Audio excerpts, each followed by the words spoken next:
Hey guys, what's going on?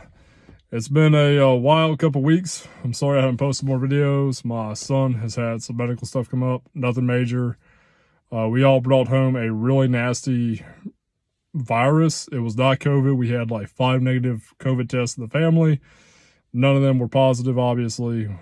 Everybody's more or less healthy now. Some of us still have this lingering cough. But my oldest son got a series of really nasty ear infections. He had to have tubes in place this morning. Surgery went well. He's downstairs playing a 20-some-year-old Nintendo 64. We don't have a lot of screen items in our house. So for the kids, whenever they're really sick or they have something like this, we break that out and they get really excited about it. Playing some old Mario 64 and Zelda 64 and all those cool games. Anyway, so over the last couple of weeks, we've had some really just crazy experiences. We've looked at 3 different service trucks. One was a F800. It was a 6-speed with a Brazilian, I think it's like a 403, or it's whatever their small 6.7 liter is.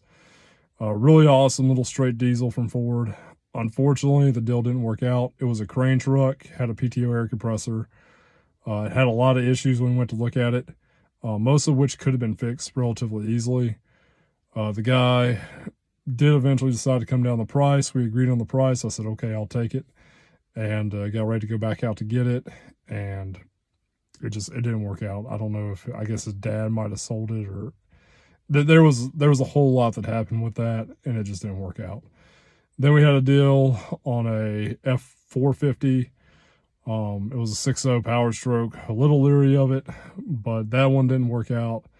And then we all got really sick. I was supposed to be going up to West Virginia to pick up an F550. I worked out a trade with a guy. It needed a lot of work, but it was a good deal. Unfortunately, that one didn't work out either. So now it looks like we're headed down to North Carolina. Not today, but tomorrow. I'm going to take the youngest and the oldest child with me. And we're going to ride down to North Carolina to give my oldest son a break, let him kind of rest and recover here at home. And we're going to take the gooseneck and hopefully pick up a 1991 F450. It is a 7.3. It's got a ZF5 transmission in it. Nothing special, non-turbo. It's got a service body on it and a pretty big Honda air compressor. Well, the engine's a Honda anyway. I'm not sure what brand the air compressor is. But, hey, it's a start. We should be able to put our welder on it. We've got our 225 now, and hopefully it'll open up some new doors for us. The only thing I wish it had was a crane, and there's only one other crane service body that I can find that's kind of close in our price range. It's a 460 gas truck. It's like a 90... excuse me, I think it's a 94, 95 kind of time period. It's also a F450. However, it's automatic and a 460, and the guy says it's got some vacuum leaks. It does have a crane on it. The crane has some issues, I guess, and then it has no air compressor. Probably, it is a cleaner truck by far. He wants a little bit more for it. He's further away, and he's kind of been a little sketchy. So I don't think that's going to work out, unfortunately. So it looks like we're going to be getting an ugly yellow service truck as of now. Now, if we go down and look at it and it's complete junk, of course, that will not happen. We're going to take the 15 F350 down and get it. And hopefully, fingers crossed, it's worth the trip. As you know, I'm a big fan of the IDIs, especially this one. It's got 79,000 miles. It looks like it's been a North Carolina truck, so as long as it's in good shape, hopefully we won't have to walk away. We've got to drop off a 3-cylinder Kubota down anyway in Stonyville. So the truck's only like an hour away from where we'd be dropping the engine off anyway. So with a little bit of luck, we'll have a new 7.3 in the fleet. It is, of course, a 2-wheel drive. Kind of bummed out about that. It's probably an open diff truck. My guess is it's probably either 488 or 513 rear gears. We only operate locally. We don't travel on the interstate.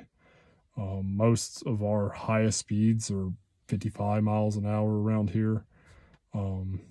So even if I'm really booking it, 60 miles an hour is as fast as I'm going. So for us, it works. Now, if I was up near Northern Virginia or DC area, West Virginia, where you're running 70, 75 miles an hour, I probably would look for another truck. But for us, especially with the ZF5, it should work out. If the engine's solid and there's no problems, we'll probably run it for a while. Eventually, fingers crossed once again, I would really like to put a 4BT in it. Now, a lot of you are going to scoff at that idea and be like, why in the world would you ever do a 4BT and an F450? Guys, we're not towing with it. We have a 2015 F350 with a 6.7 in it. Not knocking the old 7.3 IDIs, but this will outpull it any day. Hands down. For us, we're only carrying the weight of the truck, which fully loaded, even with our tools and our compressors, probably only 10,000, maybe 11,000 pounds. A 4BT, they use those in box trucks all day long with 3 4-speed automatics or 4-speed, sometimes 5-speed manuals. With that type of gearing in it, whether it's 488s, even if it was 454s, 456s, with a ZF5 transmission, it's still going to get the job done. I don't have any plans of swapping it immediately.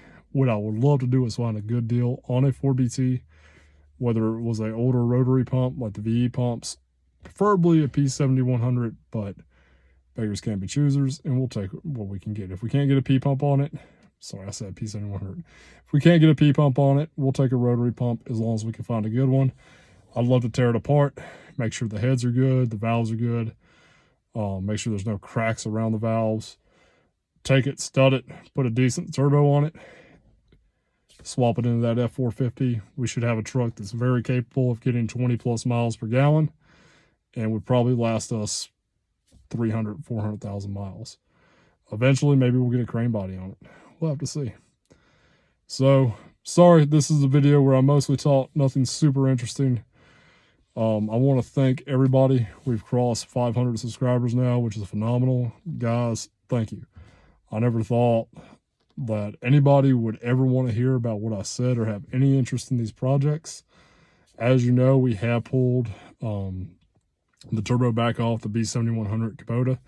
That was actually sold. We sold it for $4,400, dropped it off at a guy's house. A really nice couple. It was a really good deal for them. They're really happy with it. We still have the International that we're going to be working on. And we still have the GT15, which is ironically sitting right here. So I think this is going to have to find its way on the International. I think I'm going to talk to my good friend Tony, maybe see if he can help us fabricate a manifold for it and actually have it tucked up under the hood there and really kind of do something interesting with it. We keep it clean, keep it practical, and try to make it look as close to factory as we can. I think that would be an awesome little project and would give it exactly the power it needs. It's rated at like 18.5 horsepower from the factory. With that turbo and a little bit more fuel, it should be in the, low to mid 20s all day long. And that's more than what we need to run, a 4-foot brush hog or a 4-foot finishing mower. So thanks again, guys. Appreciate everything you do. Be safe. And as always, all the way.